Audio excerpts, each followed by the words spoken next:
नमस्कार। पलाश के फूलों को देखकर आपने अनुमान लगा लिया होगा कि यह फागुन का महीना है, जब हम होली का महान पर्व मनाते हैं। सबसे पहले हम और हमारे पूरे परिवार की तरफ से आप सबों को होली की हार्दिक बधाई। आप सामने देख रहे हैं, देवी होलिका की बैठकी लगी है और होलिका दहन के पश्चात होली की शुरुआत होगी। आज देवी होलिका प्रहलाद के साथ अग्नि में प्रवेश करेगी।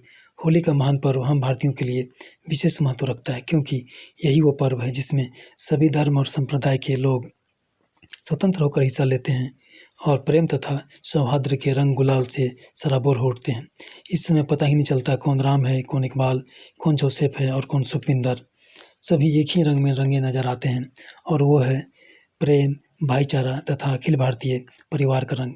होली का महान पर्व महाराज हिरण्यकश्यप, उसके पुत्र प्रहलाद तथा खासकर हिरण्यकश्यप की बहन होलिका से विशेष रूप से संबंध रखता है। होलिका कोई साधारण नारी नहीं बल्कि विदुषी वीरांगना थी, किंतु उसका अहंकार और ईर्ष्या द्वेष की दुर्भावना उस पर हावी था। इसी क्रम में वह महाराज हिरण्यकश्यप तथा प्रहलाद के वैचारिक मतभेद के बीच बलि का बकरा बन गई। सच्चाई ये है कि उस समय भी भारतीय नारी आज की भांति पुरुषों के अधीन थी। यदि वह महाराज के परामर्श रूपी आदेश का पालन नहीं करती, तब भी दंड का भागी बनती।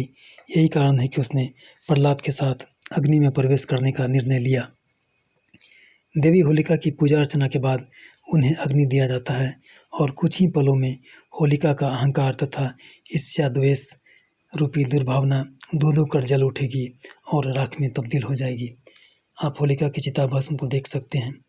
हमारा ये मानना है कि अगर देवी होलिका असत्य और बुराई का प्रतीक है, तो किसी देवी की भांति उसकी पूजा अर्चना क्यों की जाती है? खासकर महिलाओं द्वारा उन्हें विशेष सम्मान क्यों दिया जाता है और उसकी चिता भस्म को लोग पवित्र क्यों मानते हैं? आप देख रहे हैं, देवी होलिका की विशेष पूजा अर्चना की जा रही है। आप होलिका की चिता भस्म को भी देख रहे हैं।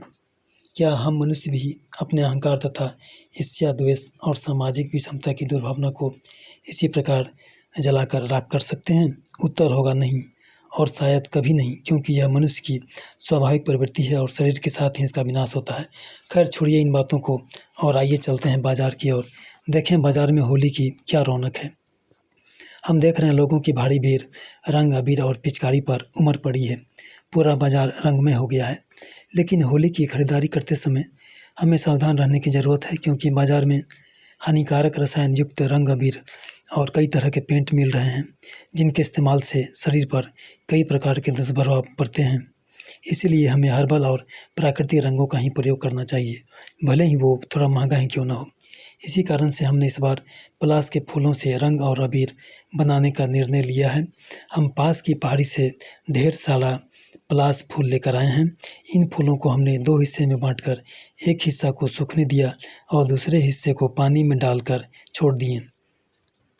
आप देख रहे हैं, फूल को डालते ही पानी का रंग हल्दी कलर का हो गया है। जब हम इसे उबालेंगे तो इसका कलर गहरे हल्दी कलर का हो जाएगा और उसके बाद तब हम इसमें गुलाब जल डालकर इसे पुनः गर्म कर ठंडा करेंगे और तब यह प्रयोग करने के लायक होगा।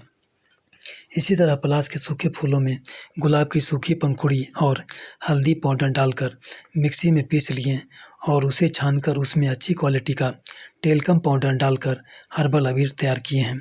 इस रंग और अबीर को बनाने में हमें काफ़ी परिश्रम करना पड़ा और अबीर का रंग भी फीका हो गया, क्योंकि धूप में सूखने के कारण पलाश फूल का रंग उड़ गया था। फिर भी यह पूरी तरह हर्बल है और प्रयोग के लिए तैयार है। आप देख रहे हैं, इसका रंग थोड़ा फीका है। होली की सुबह युवाओं की टोली निकल जाती है। उनका उत्साह चरम पर रहता है। लड़कियां भी कहाँ पीछे रहने वाली। जहाँ कहीं भी उन्हें परिचित नजर आए, उन्हें पहले अपने रंग में रंगते हैं और फिर उसके बाद वो भी उस टोली का हिस्सा हो जाता है। सभी मदमस्त होकर होली के रंग गुलाल में रंग जाते हैं। अगर रंग अबीर ना मिला तो क्या हुआ, धरती माता की धूल और मिट्टी ही काफ़ी है। रंग नहीं है तो पानी ही काफ़ी है।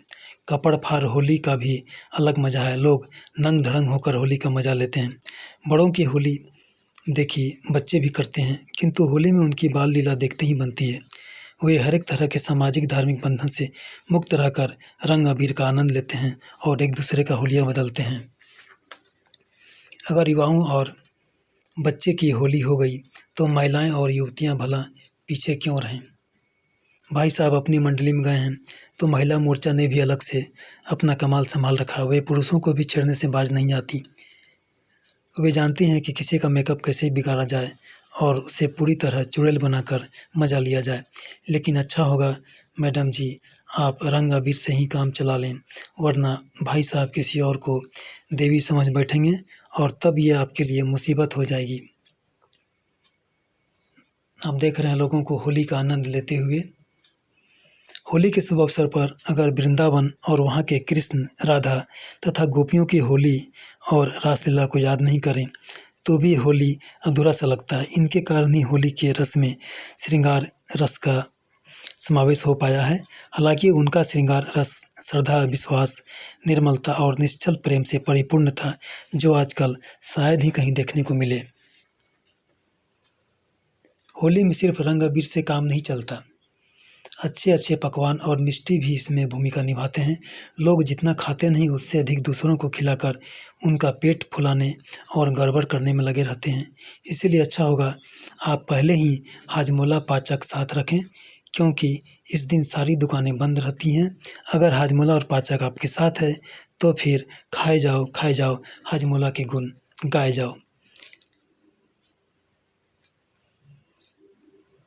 लेकिन ये क्या, होली जैसे पावन पर्व पर इन्हें नरेटी तक पीने की क्या ज़रूरत थी कि इनका पाँव ही नहीं टिक रहा है। सभी लुढ़क रहे हैं, कोई इधर गिर रहा है, कोई उधर पड़ रहा है। वाह क्या कहने, मस्ती हो तो ऐसी। लोग बच्चों जैसी शरारत कर रहे हैं। इस उम्र में भी लोग बच्चों जैसी शरारत कर रहे हैं। यही तो देसी विदेशी शरबत का असर है। और इस भाई साहब को देखिए, ढोल बजाते समय इन्हें पता चला अब कि पृथ्वी गोल है और उस पर खड़ा होना कितना मुश्किल है। भाई साहब पृथ्वी के साथ ही घूमना चाहते हैं, लेकिन उन्हें पता नहीं पृथ्वी घूम रही है तो इनको भी घूमना ही पड़ेगा। और ये बाइक वाले भाई जी, बाइक तो स्टार्ट है किंतु ये कूद कूद कर ज़बरदस्ती बाइक को रीस्टार्ट कर रहे हैं। इन्हें तो रेसर होना चाहिए। इनके गियर देने का तरीका भी अजीब है। देखिए एक ही बार में ये छक्का मारेंगे। ये लिया छक्का इनका और ये गए धड़ाम। ईश्वर करे आप सही सलामत रहें। अब एक और महोदय को देखिए इनकी होली। दूसरे महोदय को देखिए, ये गोल गोल घुमड़ी घूम रहे हैं, लेकिन इन्हें पता नहीं कि वही भाई साहब बाइक लेकर इधर ही आ रहे हैं। और ये लीजिए हो गई टक्कर और दोनों भाई चित्त। इसीलिए कहते हैं कि होली जैसे पावन पर्व पर इस तरह के शरबत के अति सेवन से परहेज करें, नहीं तो पछताना होगा। और पछताने से अच्छा है कि होली को शालीनता से मनाएं, शुद्धता के साथ मनाएं। अपने घरों में अपने परिवार के साथ रंग गुलाल की होली खेलें, अच्छे अच्छे पकवान का आनंद लें, छोटे बच्चों को प्यार और आशीष दें तथा घर के बड़ों को उचित सम्मान देते हुए होली खेलें और एक सभ्य तथा सुसंस्कृत परिवार की मिसाल को कायम करें। एक बार फिर से आप सबों को होली की शुभकामना के साथ धन्यवाद।